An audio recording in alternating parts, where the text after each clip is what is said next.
रघु के पास बहुत पैसा था। उसके माता पिता के मरने के बाद उसने ही अपनी बहन निधि का अच्छे से ख्याल रखा था। वो निधि को किसी भी चीज की कमी नहीं होने देता था, लेकिन वो निधि को घर से बाहर भी नहीं निकलने देता था। वो चाहता था कि निधि को उसके जीवन के सारे सुख, चैन और आराम घर में ही मिले। ऐसे ही एक दिन रघु 2 दिन के लिए बाहर जा रहा था और उसने निधि से कहा, निधि, मैं 2 दिन के लिए बाहर जा रहा हूँ, तुम अपना ध्यान रखना। वैसे मैंने हरिया काका को बोल दिया है कि वो तुम्हारा अच्छे से ख्याल रखेंगे और तुम्हें किसी भी तरह की कोई परेशानी नहीं होने देंगे, लेकिन फिर भी कोई कमी हो तो मुझे बता देना। भैया, मैं 22 साल की हो गई हूँ, अब मैं अपना ख्याल रख सकती हूँ। आपको इतनी चिंता करने की जरूरत नहीं है। नहीं निधि, माँ और पिताजी के जाने के बाद तुम मेरी सिर्फ बहन नहीं बल्कि मेरी जिम्मेदारी हो, और मैं नहीं चाहता कि मैं अपनी जिम्मेदारी में किसी भी तरह की कोई कमी रखूं। और हाँ, एक बात और, घर से बाहर मत जाना कहीं। ठीक है भैया, आप बिल्कुल भी चिंता मत करिए। मैं जानती हूँ आपको मेरा बाहर जाना बिल्कुल भी अच्छा नहीं लगता, इसलिए मैं बाहर नहीं जाऊंगी और इस घर के अंदर ही रहूंगी। निधि, इस बात को कभी भी मत भूलना कि तुम मेरा अभिमान और मेरी इज्जत हो, और मैं नहीं चाहता कि मेरा अभिमान या इज्जत दोनों में थोड़ी भी कमी आए। रघु ये बोलकर चला जाता है, जिसके बाद निधि ऐसे ही अपनी बंद हवेली के अंदर रहा करती। तभी कुछ ही देर के बाद हरिया काका उसके पास आते हैं और कहते हैं, बेटी, तुम्हें खाने को कुछ चाहिए क्या? अभी खाना बनने में 1 घंटा लगेगा। अगर तुम बोलो तो इतने तुम्हारे लिए कुछ फल काट कर ले आऊं? नहीं काका, मुझे कुछ नहीं चाहिए। मैं 1 घंटे खाने का इंतजार कर लूंगी। लेकिन ये क्या, आप बहुत बीमार लग रहे हैं, क्या हुआ? आपको बुखार है क्या? हाँ बेटा, मुझे कल से बुखार है, लेकिन रघु बेटा ने कहा कि वो बाहर जा रहे हैं, तो तुम्हारा ख्याल रखने के लिए मुझे आना पड़ा। अब किसी अनजान के भरोसे मैं तुम्हें छोड़ भी तो नहीं सकता था ना। काका, आपको इतना परेशान होने की जरूरत नहीं है। अगर आप किसी भरोसेमंद इंसान को यहाँ भेज सकते हैं, क्योंकि अभी मुझे आपका ख्याल रखना है और आपकी सेहत मेरी सुरक्षा से भी ज्यादा जरूरी है। हरिया भी सुनकर खुश हो जाता है और अगले दिन वो अपने बेटे मोहन को निधि की सेवा में छोड़ जाता है। मोहन बहुत ही सुंदर था। हट्टा कट्टा लंबे चौड़े मोहन को देख निधि उसे पहले ही नजर में अपना दिल दे बैठती है। मोहन सर झुकाए उसके कमरे में आता है और पूछता है, आपको कुछ चाहिए मेम साहब? मैं आपके लिए चाय या कॉफी कुछ बना लाऊं? क्या बात है, तुम्हें तो चाय कॉफी भी बनानी आती है। मुझे तो लगा था बस तुम देखने में सुंदर हो, लेकिन तुम में तो काफी हुनर है। हाँ मेम साहब, पहले मैं किसी शहरी आदमी के घर में बावर्ची का काम किया करता था, इसीलिए मुझे सब कुछ आता है।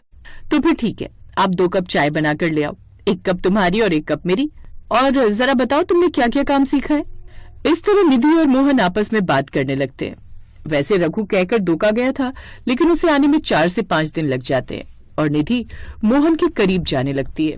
वो मोहन को अपना दिल दे बैठी थी। अब जब रघु आता है तो निधि एक दिन रघु को ये बात बता देती है। निधि जानती थी कि रघु उसकी सारी इच्छाएं पूरी किया करता था और उसे ये भी उम्मीद थी कि वो मोहन और उसके रिश्ते को अपना लेगा, लेकिन रघु ने उसे खींचकर थप्पड़ मारा और कहा, तुम जानती भी हो कि मोहन कितना गरीब है। वो हमारे यहाँ काम करने वाले नौकर का बेटा है, और तुम चाहती हो कि मैं तुम्हारी शादी उससे करवा दूं। ऐसा कभी नहीं होगा। तुम भूल गई क्या हम लोग कितने अमीर हैं और वो कितने गरीब? भैया, आज मुझे मेरे भाई का प्यार नजर नहीं आ रहा, सिर्फ नजर आ रहा है तो अपने भाई का घमंड। अरे रिश्ते तो दिल से बनाए जाते हैं भैया, और जब रिश्ते निभाने की आप ठान लेते हो तो उस रिश्ते में कैसी अमीरी और गरीबी। अरे हमें तो उस रिश्ते को सच्चे मन से निभाना चाहिए। बिल्कुल चुप, और हाँ, कान खोलकर सुन लो निधि। मैं 4 दिन के लिए बाहर तुम्हारे रिश्ते की बात करने गया था। मैंने दूसरे गांव के ठाकुर से तुम्हारा रिश्ता तय कर दिया। अब तुम वहां जाओगी और उसी के घर में रहोगी, जिंदा या मुर्दा, क्योंकि एक भाई का वादा है और एक भाई अपनी बहन का कभी बुरा नहीं चाहेगा। रघु ये बोलकर गुस्से में वहां से चला जाता है, लेकिन निधि रोती रह जाती है। वो अपने भाई के खिलाफ नहीं जा सकती थी, क्योंकि वो उससे बहुत प्यार करता था, लेकिन उसे ये भी समझ में आ गया था कि उसके भाई को अपनी अमीरी का घमंड ज्यादा प्यारा था, न कि अपनी छोटी बहन की खुशियां। और अब निधि भी अपने भाई की खुशियों के लिए शादी करके अपने ससुराल चली जाती है, जहाँ पर उसकी सास उस पर बहुत जुल्म किया करती। निधि के भाई रघु ने उसे बहुत दहेज दिया था। ऐसे ही एक दिन निधि अपनी सास उमा के पैर दबा रही थी। लगता है तेरे अमीर भाई को अपने पैसों का इतना ज्यादा घमंड था। हर चीज उसने पैसों से करनी जरूरी समझी, तभी तो तुझे घर का कोई काम नहीं सिखाया। ऐसे पैर दबाए जाते हैं क्या? अपनी उंगलियां मेरे पैर पर इतनी तेज गड़ा रही है जैसे मुझे गालियां दे रही है। माफ करना माँ जी, अगर आपको ऐसा लगा। आपको तकलीफ देने का मेरा कोई इरादा नहीं था, बल्कि मुझे तो जीवन में कभी माँ का प्यार नहीं मिला और मैं तो आप में अपनी माँ को ही देखती हूँ। तुझे लगता है कि इतनी मीठी मीठी बातें करके तू मेरा दिल जीत लेगी? अरे इतनी सीधी तू है नहीं जितना सीधा बनने का नाटक करती है। उमा ऐसे ही आए दिन निधि को परेशान किया करती, तो वहीं रघु ने मोहन को मार मार कर गांव से भगा दिया था और हरिया ने भी मोहन से सारे रिश्ते तोड़ दिए थे। रघु को अपनी अमीरी का घमंड इतना ज्यादा हो गया था कि उसने अपनी बहन पर भी ध्यान नहीं दिया। उसे लगता था कि उसकी अमीर बहन घर जाकर बहुत खुश होगी, लेकिन सच क्या था ये तो बस निधि ही जानती है। ऐसे ही कुछ दिनों के बाद भाई दूज आता है और रघु बहुत सारा तोहफा और मिठाइयां लेकर उसके ससुराल जाता है, जहाँ वो देखती है कि उमा और रघु सोफे पर बैठे हुए थे। अच्छा हुआ रघु बेटा तुम आ गए। तेरी बहन तुम्हें बहुत याद करती है और बार बार कहती है कि मेरे भैया जैसा तो कोई भी नहीं है। देखना वो बहुत सारे तोहफे लेकर आएंगे इस बार भैया दूज पर। और देखो तुम सच में हमारे परिवार के लिए बहुत सारे तोहफे लेकर आ गए। वो तो लाने थे ना आंटी जी, आखिर मेरा सब कुछ निधि का ही तो है। वो मेरी इकलौती बहन है और उसके ससुराल वालों को यानी आपको भी तो पता चलना चाहिए कि कितने अमीर घर में शादी की आप लोगों ने। उसके ससुराल वाले उस पर काफी जुल्म किया करते थे। निधि के आंसू देखकर भी रघु कुछ भी नहीं समझ पाता और चाय नाश्ता करके वहां तोहफे देकर चला जाता है, लेकिन वो अपना फोन सोफे पर ही छोड़ गया था। रघु के घर से निकलते ही उमा ने निधि को थप्पड़ मारा और कहा, ए लड़की तू चाहती तो अपने भाई के आगे महंगी साड़ी पहनकर भी आ सकती थी, लेकिन नहीं, तुझे तो ये साड़ी पहनकर आनी थी ताकि तू उसे ये दिखा सके कि हम तुझ पर कितना जुल्म करते हैं। मैंने तुझे परसों ही अपनी 3 पुरानी साड़ी दी थी, उनमें से कोई साड़ी पहन लेती। माफ करना माँ जी, सुबह 7 बजे से पकवान बना रही थी तो समय का पता ही नहीं चला।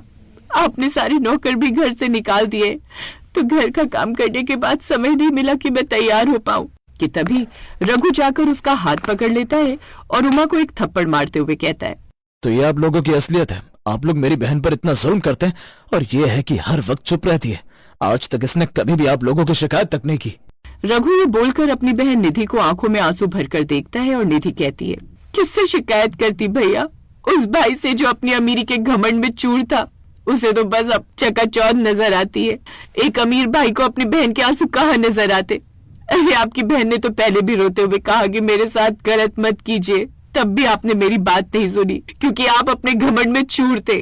आपको लगा था कि आप मेरा भाग्य लिख सकते हैं, लेकिन देखिए आपने मेरे भाग्य में क्या लिख दिया, सिर्फ आंसू, दुख, रोना। रघु ये बात सुनता है तो उसकी आंखों में आंसू आ जाते हैं। वो हाथ जोड़कर निधि से माफी मांगता है और कहता है, मुझे माफ कर दे मेरी बहन, मुझसे बहुत बड़ी गलती हो गई। तेरे भाई को अपनी गलती समझ में आ गई है। मैं अब तुझे इस घर में और नहीं रहने दे सकता, तू चल मेरे साथ। नहीं भैया, अब मैं आपके साथ कहीं नहीं जाऊंगी। अगर यही मेरा नसीब है तो यही सही। अब से मैं इस घर में ही रहूंगी और मेरे एक एक आंसू आपकी अमीरी के घमंड पर वार होगा और आप ये एहसास करोगे कि आपने मेरे साथ कितना गलत किया। रघु अब नजर झुकाकर शर्मिंदा होकर उस घर से निकल जाता है और निधि ऐसे ही अपने ससुराल वालों के साथ में रहती है। पर एक अमीर भाई के घमंड की वजह से उसकी बहन की जिंदगी बर्बाद हो जाती है और इसका दुख रघु को जिंदगी भर रहता है।